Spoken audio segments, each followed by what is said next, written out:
Hi, what is up, everyone? Welcome back again to another episode of Coin Sessions with Jolo. And this is a podcast where we play around random words and coin them into a deeper and sensible meaning. All right, guys. Hi. So this is now our 5th episode for the 2nd season. How are you guys doing? And it's almost half of the year. Wow. Are we still surviving? I hope you are. And wherever you are listening right now, sa school man or sa office man or naglilinis ka man or naghuhugas ka man ng pinggan or nagdadrive ka man, hello and thank you for tuning in to our Coin Sessions episode today. Ayan. So for today, we will have another guest and nakakatuwa and I am very grateful na we have guest na tuloy-tuloy na nag-guest sa ating podcast ngayon. So without further ado, guys, let me introduce to you our guest this podcast. So currently, she is an HR or human resource and a financial advisor at the same time. And of course, she is a podcaster host from her podcast, Himbing Podcast. So don't forget to subscribe and follow her on Spotify. So guys, let's all hear it from Miss Regina Libongcogon. Hi, Regina!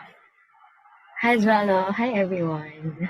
Ayan, hello. So grabe, no, sobrang been a while na nag-usap tayo and thank you for joining, for accepting this opportunity na makasama kita dito sa podcast. Yeah. Thank you then for inviting me here, Jolo. Yes. And of course, I'm honored to be here. I'm honored, syempre. Pero sa mga listeners natin, if you're not familiar, Regina is also a friend of Dennis or Dens or Rafi. Kung gusto nyo man siya nakilala. Pero yan, na-meet ko si Regina because of her din. She's also a schoolmate si Dennis before. Ayan. It's a small world na nakakatuwa na she's also doing podcast.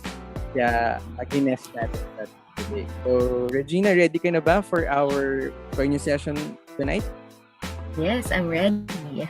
Ayan. So, first, I will introduce the word of the day. So, ready ka na, no? So, yeah. Guys, our quinotic word of the day is gratitude. Ayan, gratitude. Ano ba sa Tagalog yan? Gratitude is pasasalamat. Pasasalamat.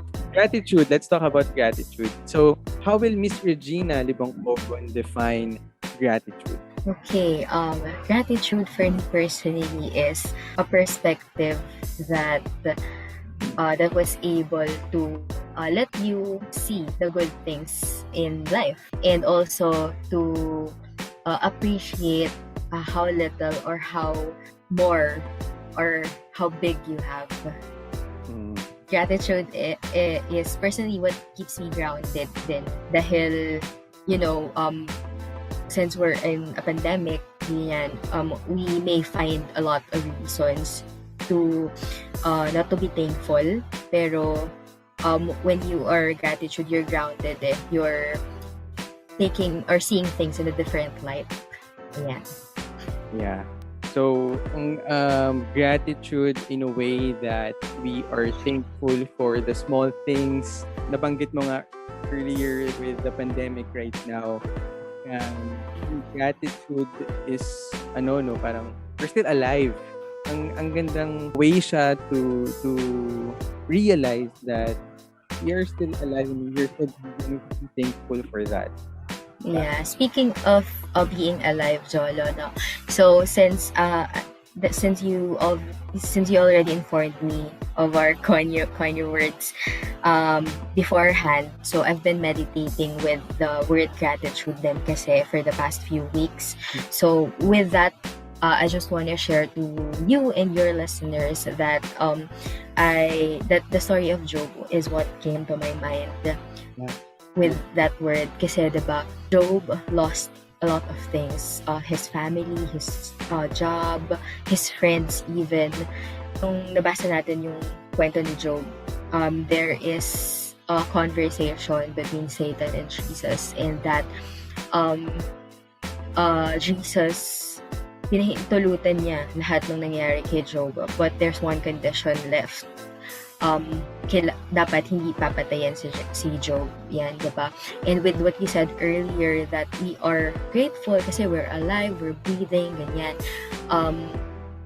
Nag nag-meditate lang ako on the fact na alam ko cliche na sabihin na when or habang may buhay may pag-asa, but that's exactly the point of Job's story.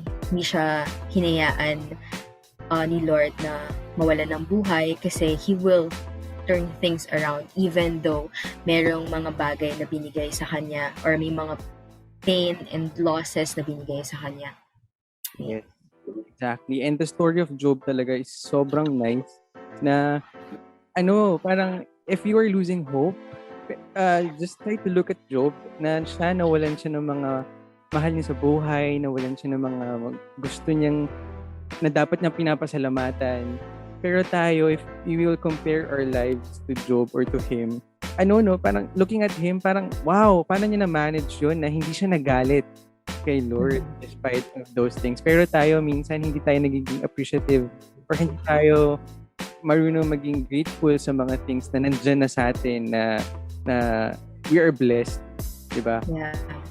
Siguro with that, yung word natin today, being gratitude and showing Job, he has this, parang from there, we can coin this word, the gratitude. From the gratitude, we can form the words great and attitude. Would you agree? Yes, gratitude is a very great attitude to have. Yeah. And yun nga, magandang example na shinare mo, Regina, na he can be an example of being grateful to God despite of the things na nangyari sa kanya in the past. And fast forward to his life, bless ni Lord yung kanyang life with more than what he is experiencing or what he received before. Yeah. Ayun. So, nakakatuwa. Ang galing. Ikaw, may mga masishare ka ba experiences or what are your thoughts on gratitude being or making it a great attitude, or how is it supposed to be a great attitude? Yeah. So, gratitude nga from our coined terms na great and attitude, I think it is a great attitude dahil it makes you appreciate even the smallest things. So usually we take small things for granted kasi 'di ba? Kasi it's little lang di ba? Wala, parang hindi ganoon kalaki yung impact niya with our lives or with the way we do things.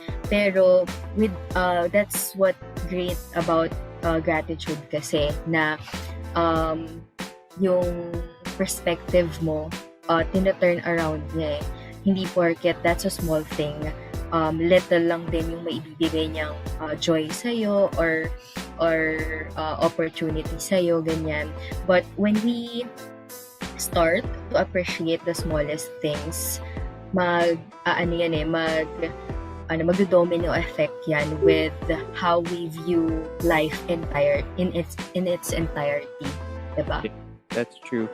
Starting from small things, appreciating small things will definitely change our perspective or our outlook in life. Kumbaga, man yan, yung parang waking up early, it's very simple na sometimes we take it for granted na dapat maging thankful na tayo doon na may kinakain tayo, nakakain tayo, we still have jobs, diba, na we still have our loved ones. I know this pandemic cost us a lot. We lost people that we love, people that we know of. And despite it's very hard to say na we should still be thankful, diba? Pero those experiences makes us think and make us realize of why God is allowing us to experience this. And I think there's always a purpose and a reason to be thankful for those situations. Maging hindi man natin magusto on our kumbaga, it's not against yung sa mga will natin or yung gusto natin, yung desire natin, it's against our desire. Pero sometimes we should be grateful for those kasi sometimes it's a way of God protecting us, diba? Yes. Ayun. So, yeah. So yun, I just wanna share to you and your listeners also din yung yung new habit ko of tracking yung 3 grateful things before I go to sleep. So, I've been listing down 3 things na I'm thankful for each day. So, even though may times na I can't think of anything to be grateful for, but if we, be intentional with what we're doing, yun nga, with being grateful, makakahanap tayo with on the things na nagpasaya sa atin for that day, na we are thankful for that little thing, ganyan. So, I think we can also bank on something na of course, when we have jobs, when we have our life is going well, it's easy to be thankful for sa ibang tao. But if there are pains naman and there are losses, doon medyo challenging to be grateful for. So I think yung nabanggit mo kanina na with pains and losses na nararamdaman natin, lalo na ngayon during this pandemic, I think one thing na we can think para ma-exercise natin or ma-practice natin yung habit of being grateful is that trusting the Lord with how he does things, parang our minds cannot make up for what he can do or he can think of. So I think we can think of that and use it to ground ourselves when things are not going well for us. Exactly, yes. And you mentioning that habit, it reminds me dun sa ginagawa din namin ni Dens. It's also nice yun nga na kasi for you, di ba, you list down the things that we're grateful for. If for other people naman na who's having difficulty or nahihirapan silang matandaan or maalala yung ganong habit, you can also look for someone or ask help for someone na, kumbaga, kasi kami, di ba, with Dens, at the end of the night, we ask each other, what are you grateful for today? So yun, it helped me remember yung mga small stuff or big stuff na I should be thankful for on that day. So siguro if yung mga ibang listeners natin, ngayon, nahihirapan silang i-identify, maybe they can also look for someone who can also exchange ideas with when it comes to being grateful. Diba? Like a friend. Parang siguro you can start having that kind of exchange. Parang, sige, friend, how was your day? What are you grateful for today? Diba? If you're feeling lonely, it's also nice, diba, na you're also hearing other people of the things that they are grateful for. And in return, you will also try to be grateful for them and ma-appreciate mo yung mga bagay-bagay. Diba? Parang ang ganda ng ganun ding habit na start nila. Yeah, it reminds me lang na there's a book I've read na habits are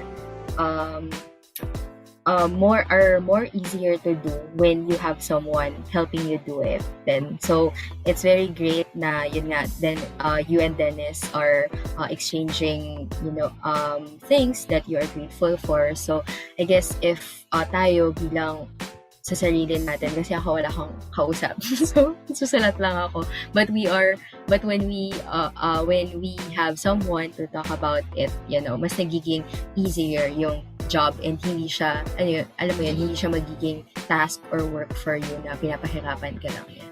Yeah. Ayan. They can choose naman kung saan sila mas comfortable. Pero, yun, those are good points, no, Regina. Ang galing din na pasok mo yung idea na yun and it made me remember that experience lang.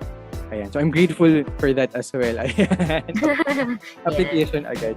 Ayan. So, ang ganda lang din ng usapan natin ngayon about gratitude. So, ikaw, ano yung masishare mo na lang sa mga listeners natin when it comes to gratitude, or what are the stuff that you would like to impart to them? So, gratitude and being grateful is always a choice. So, it's always within our control.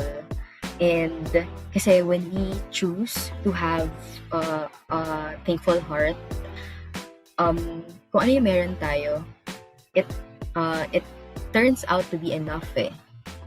So when we don't practice at all gratitude, or when we parang lagi tayong naghahangad ng something that's clearly not for us, even though you have a big opportunity or big blessings right in your face, hindi mo siya ma-appreciate eh. Kasi you're longing for other things.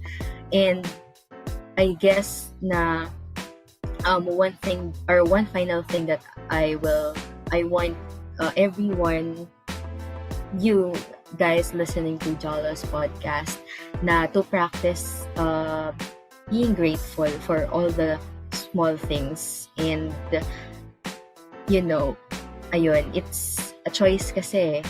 So, ikaw lang yung may control nun. So, and when we choose kung what are the things that we are grateful for, I believe that it can make us more appreciative. It can make us a better person. Kasi on the negative side of being grateful kasi is, taking things for granted.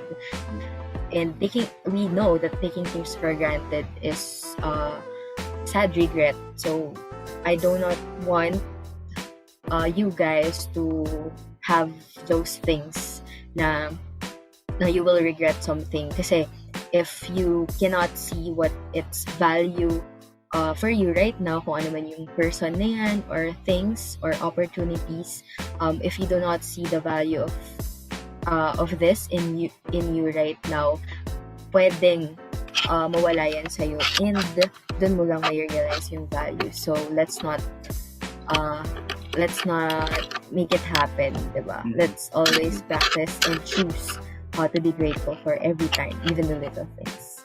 Yes, ayan. Very well said. And I totally agree with you. And gusto ko lang reiterate yung sinabi mo nga na choose to be grateful. Kasi nga, the smallest things talaga, it's a practice na din na it will make your perspective into a better outlook, or a positive outlook in the end.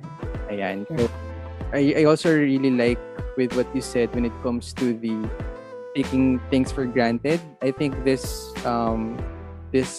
podcast topic natin ngayon about gratitude, it made us reflect, or it reminded us na we should appreciate the people around us, yung mga friends natin, the families that we have, yung mga people na who are also supporting us, guiding us along the way. Let's also appreciate them and be thankful for them, because without them, I'm sure we are not here kung nasan man tayo ngayon. Yeah. So, ayun, it's gonna be sad if we take them for granted, and lalo na ngayong pandemic, no? Ang daming pwedeng mangyari. Yes, we will never know, diba? Yun, so we don't want to be sad. Kaya, yeah, for now, let's just be grateful of the things. Alam mo, ang maganda nga dun let's also try to be grateful for the things that we don't have yet. It's also a sign of faith and talagang complete trust with God. Going back to the story that you mentioned with Job earlier, na yun nga, na sometimes yung hindi mo ine-expect, something na hindi mo ina-assume ibibigay sa'yo ni Lord sa huli, diba? So it's a great surprise. So ngayon pala, magpasalamat na kayo with ano man yung pinagpipray nyo, or whatever your heart's desire, or whatever you are looking forward in the future, already claim it, and be thankful already. And I'm sure definitely you will look back to this point realizing those stuff, and you're gonna be thankful, diba? Ayan. Yeah, na-appreciate mo siya agad, diba? And pinag-pray mo siya. Yes, definitely. So, ayan. I learned so much from this podcast, Regina. Me too. I know we barely talk to each other. We barely see each other as well. Pero from this podcast, grabe, solid. Ang dami ko natutunan from you. And I'm sure yung mga listeners natin, madami din silang nakuhang inspirations and tips with things on how to be grateful. And of course, in the end, being or having a great attitude leads us to being having or making us have a gratitude attitude. Ayan. Yes. Thank you so much, Nice. Regina. I Thank think you, Zolo. this is a time na mag-plug or shout out ka ng mga friends mo na nakikinig kayo sa ating session. Yeah, okay. So, I just want to invite you guys to listen to Himbing. So, Himbing is a podcast where I read Filipino literature and hope that it can make you fall asleep. So, I know this pandemic is a really rough time for all of us, and I hope that you can swoop in Himbing podcast into your sleeping habits. And if you also have Filipino literature or authors that you want me to read, you can also message me in my social media. So again, thank you, Jolo, for having me here. And also, thank you so much, Regina, for joining me on this Konya sessions. Yes. I really appreciate it, and I'm grateful for you. Yeah. So Let's guys, practice gratitude, guys. yes, sir. Yeah, guys, don't forget also to follow and listen to Himbing Podcast for more of Regina Libongcogon. Ayan. So thank you so much. Talk to you later. Yes. Regina. Okay. Thank you, Jolo, and the listeners of Konya Sessions. Bye. Ayan. All right. So thank you so much, guys, for tuning in to another episode of Koinyo Sessions. And I really hope that you learned so much today from this episode, especially when it comes to being appreciative of the things and, of course, having the attitude of being grateful. And so maraming salamat, guys. And thank you. And I'll talk to you soon. Bye, guys.